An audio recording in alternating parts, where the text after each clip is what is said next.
We have here the sun. The sun brings clarity, no?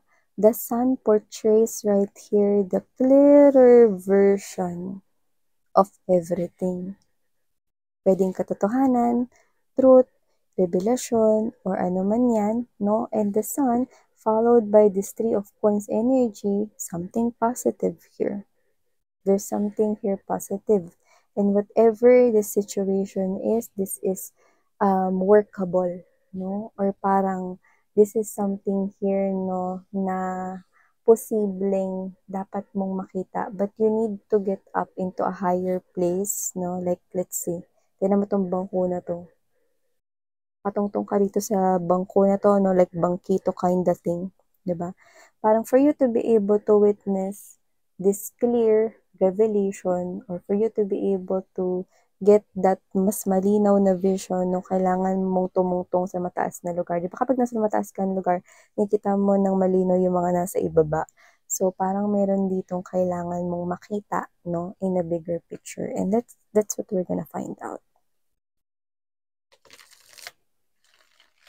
Ano ba yung kailangan mong makita mula sa mataas na lugar? So, hindi ko naman sinasabing pumunta kayo sa Enchanted Kingdom at sumakay kayo dun sa ano, sa parang mud swing para makita mo no, lahat ng nasa baba. Pero, it's like, you know, when you are at the top of something, makita mo no, yung mga nasa paligid mo, no. I think meron ka rito hindi nakikita na kailangan mong makita.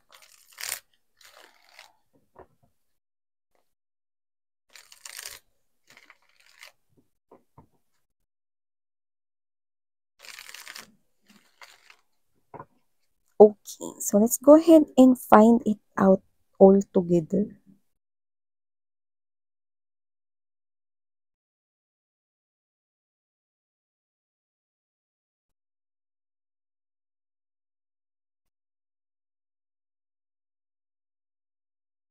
Hmm. Hmm.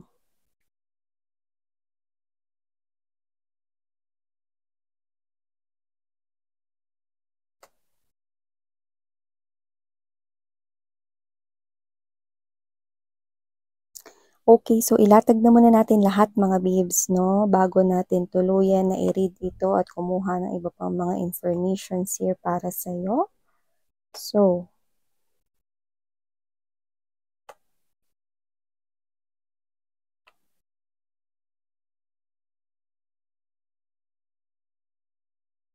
okay.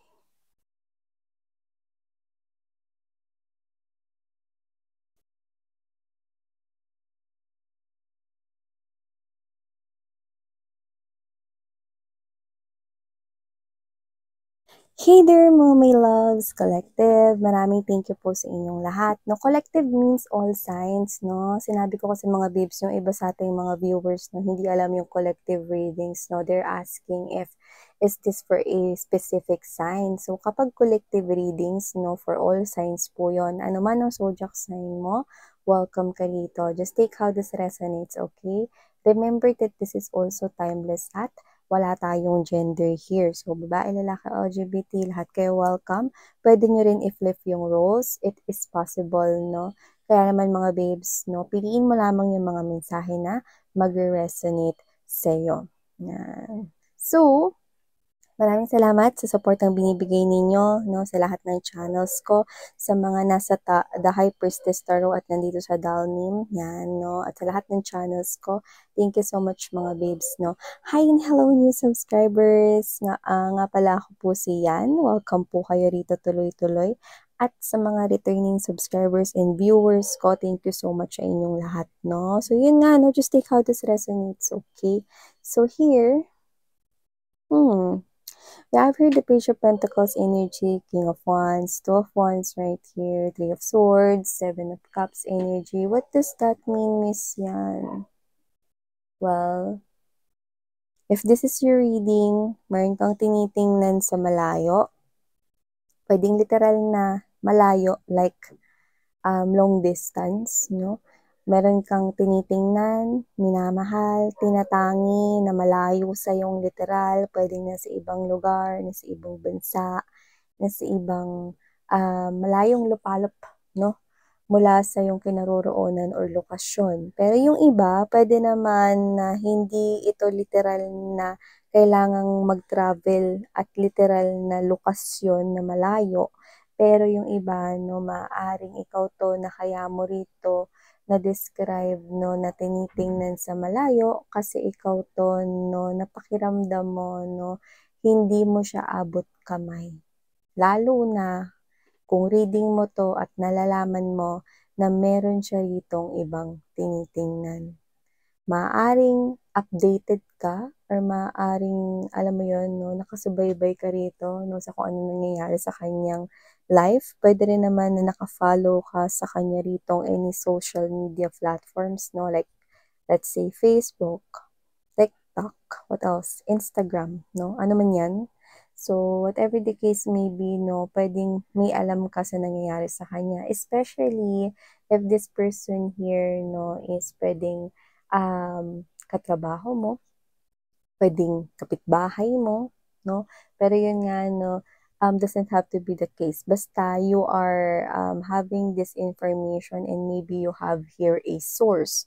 Pwedeng taong literal or pwede rin naman na online na mga social media platforms. So, nakita ko dito, no, na yung energy mo is ikaw to na nalulungkot ka, nasasaktan ka din, no, naguguluhan ka kung itutuloy mo pa ba yung feelings and emotions mo para dito sa person na to.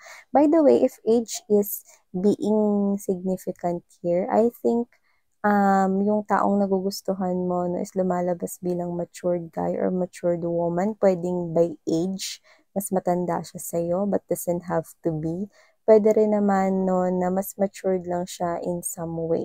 Pwede rin meron ditong difference pagdating sa inyong experiences in life at status, pwedeng pagdating sa work, yan, no, for others. So, dito, mukhang aware ka na meron siyang nagugustuhang iba. Yung tinitingnan mong tao, no, yung minamahal mong person, no, is pwedeng alam mo na merong tinitingnan na iba. Yan.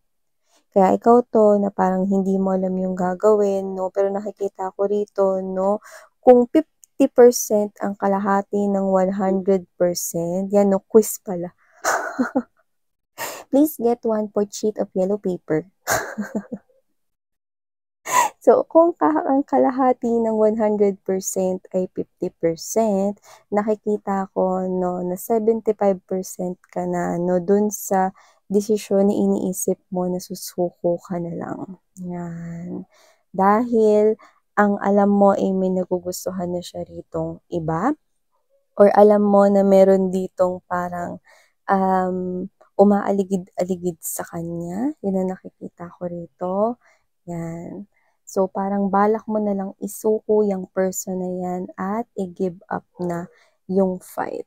Yun yung nararamdaman mo rito. Pero, we have here, kasi dito, mga babes, no, pwedeng yung person na to, alam mo or nakikita mo na pwedeng laging may pumupunta sa kanya, no, so, pwedeng alam mo na lagi may bumibisita sa kanya, umaaligid sa kanya, or alam mo na parang laging meron dito nagpapahiwatig sa kanya, baka nakikita mo rin sa comment sections, or baka sa mga social media accounts niya na meron ka nakikitang parang same name, same display picture or profile picture, no? So, parang yun yung kinakabagabag mo na meron ditong parang palaging present, no, sa kanyang energy. Yan. So, dito nakikita ko mga babes, no, na oo, nakukuha nung person na yun ang atensyon ng person na tinitingnan mo. Pero if this reading is yours, looks like you do not see something here out of this connection. So, what if I tell you, no, bago ka tuluyang sumuko dyan, paano ko sabihin ko sa'yo na malaki yung laban mo sa sitwasyon na ito? Huh? Anong ibig mo sabihin dun, Miss yan? Anong ibig mo sabihin? Meron nga siyang ibang tinitingnan, meron siyang ibang ini-entertain dito, no? Meron dito sigurong makulit na energy na laging lumalapit sa kanya, nagpapahiwatig dito na gusto siya ng tao na yun, no? And alam mo yun mga babes, no? Ikaw nga okay? Mai-ignore mo ba yung person pag ang kulit? Kunyari yung anak mo, pabalik-balik sa'yo, "Mama, pakibukas mo nga 'to kasi hindi ko kayang buksan 'to, eh." Akin na nga 'yan. Ayan, oh. So, mamaya babalik ulit yung anak, "Mama, pakilusot mo nga 'tong ano, 'tong sinulid sa karayom kasi hindi ko makita, eh." Ayan, oh. Hanggang sa 'di ba? So, hindi mo puwedeng i-ignore 'no, yung person here lalo na kapagka ipinipilit niya yung sarili niya 'no. Or let's say 'no, parang ikaw 'to na may ginagawa ka, dadating yung Shopee 'no or yung postman, sasabihin, "Ay, andiyan ba si ano, 'yan ito yung sulat mo galing sa ano, post office. Ay sige kuya, wait lang bababa ko lang muna 'to," 'no. Alam mo yung nakukuha nun yung atensyon niya, natatawag nun yung atensyon niya kasi yun yung binibigay sa sitwasyon, nakuha mo ba? So, ibig sabihin mga babes 'no, hindi ito intentional, kaya ko binanggit 'no. Hindi siya yung may kusa 'no, na parang magbigay dun kundi yun yung binibigay ng sitwasyon, nakuha mo? So, ibig sabihin 'no, kung para sa'yo 'tong reading na 'to at pakiramdam mo 75% na gusto mo na lang isuko 'to, eh, kung sabihin ko sa'yo na ang laki ng laban mo, susuko ka pa ba? Kasi with the Hermit right here, Five of Swords energy 'no, prepare not to get shocked sa susunod kong sasabihin sa'yo. Well, spirits are saying to you na kailangan mo mga babes 'no, na alamin muna yung buong kwento bago ka sumuko sa sitwasyong ito 'no. Like this, Four of Swords energy, the Moon card, and there's that Nine of Cups energy. Like, ira na, okay, get up, tumayo ka diyan, huwag kang magmukmok, huwag kang maglungkot-lungkutan diyan 'no. Dahil ano, ang Nine of Cups energy, wish, dreams, being fulfilled, being in this type of energy na wish come true ito, dream come true ito for you guys, no? So whatever the case may be, kung sino man yung tinitingnan mo, oo, may lumalapit nga sa kanya. Oo, may makulit nga na nilalang dito na lumalabas rito, no? Pero hindi yun yung intensyon na gusto niya, napansinin talaga yon. Hindi yun yung intensyon rito, no? Kasi kung sino 'tong tinitingnan mo may respeto siya 'no, sa lahat. Sa human beings, even to the animals 'no, even to any 'no, living things na may respeto siya diyan 'no. May respeto rin siya 'no, sa mga things 'no, na walang buhay like money, alam niya kung paano 'yan gastusin or gamitin ng maayos 'no. So I think this person here, okay, if this is a love situation, which is, yes, nakikita ko yun. Kung sino man yung lumalapit pabalik-balik sa kanya, no, yes, nakikita ko rin yun. Pero, nakikita ko rito na nakagawa na siya ng desisyon na with the Six of Cups energy, World card right here, Five of Swords, Hermit right here. What does that mean? That only means na kung sino man yung pabalik-balik na yan, oo, maaaring may history sila at pwedeng ex niya nga yun with the presence of this Six of Cups energy. Pero with the World card together or beside that Six of Cups energy, what does that mean? Desidido na po siya. Ang King of Wands energy is someone here na goal-getter at very na parang individual na pursuer. So, nakapagdesisyon siya rito na i-end na ng tuluyan ang connection niya sa tao na 'yan 'no, na I think matagal naman nang nag-end and nakikita niya 'yon. Marami siya ritong bagay na na-realize 'no, kaya hindi niya na 'yan babalikan. So, kung may kumukulit man dito sa kanya at posibleng ex niya 'yan, wala na siya diyang pakialam at desidido na siyang talikuran 'yan. So, kung sino man yung iniisip mo na binibigyan niya ng atensyon, alamin mo ang buong kwento mga babes 'no, bago ka tuluyang sumuko sa tao na 'yan. Dahil kung sino man yang tao na 'yan na alam mo na lumalapit sa kanya rito, 'yan yung taong gusto niyang iwasan forever. See? Kaya na ba? No? Get up, get up, get up, get up. Diba? Malaki yung laban mo rito, no? Nakikita ko na itong person na to, mga babes, no? Ay, of course, hindi siya naghahanap ng rebound, no? Of course, hindi siya rito, sabi ko nga, may respeto siya sa human beings, no? Kaya, hindi niya rito entertainin ang puso mo at ang pagmamahal mo right away or instantly dahil may respeto siya sa iyo. So, ibig lamang sabihin nito, no, mali yung akala mo na kaya niya yan pinagkakausap dito, no, or kaya niya yan parang hinaharap, no, kasi yun nga, this is the man and this is the woman with respect. And this person approached things differently in a mature way.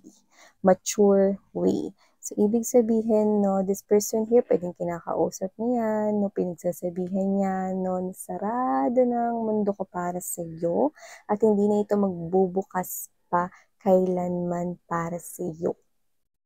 So, ibig sabihin, mga babes, no, this is you. I think after this reading, mabubuhayan ka ng loob. You know, you just need to, diba? Look at the bigger picture here. Okay? Kasi, whatever story it is that you have in your mind that causes blockage or that causes you, no, to pause for a while and even give this fight, no, give up this fight right here, no, is definitely wrong. There's something in this story that you don't know na I think yun yung reason kung bakit to na-reveal sa reading na ito. Because maybe, meron ditong mga energies, no, if you're resonating in this reading, napasko na kayo sa person ninyo dahil akala ninyo wala na kayong laban at akala ninyo talo na kayo. Pero hindi ninyo alam, no, yung person na yan pala, no, is yan yung person na gusto niyang umalis at lumayo for good sa kanyang buhay. Diba? See, alam mo, lumalabas, ang maganda rito, kaya lumabas tong 9 of Cups energy, this is this big sign, big clue, big hint, no? Na meron ka ritong posibleng potensyal na pwede mong asahan na magiging maganda ang ikot ng iyong love life with this person na tinitingnan mo. Kaya naman ang pang iniintay mo. Get up, get up, get up! Ira na! Diba?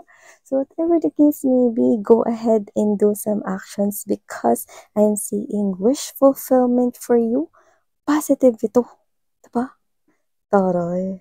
So yung mga babes, no, akong chismosan yung kapitbahay. I mean, if this reading is yours, so ano pa nga ba? Diba? Ilaban mo yan at huwag mo yung isuko na lang ng basta-basta. So, thank you so much for your time and sarang heyo, love and light. Annyeong.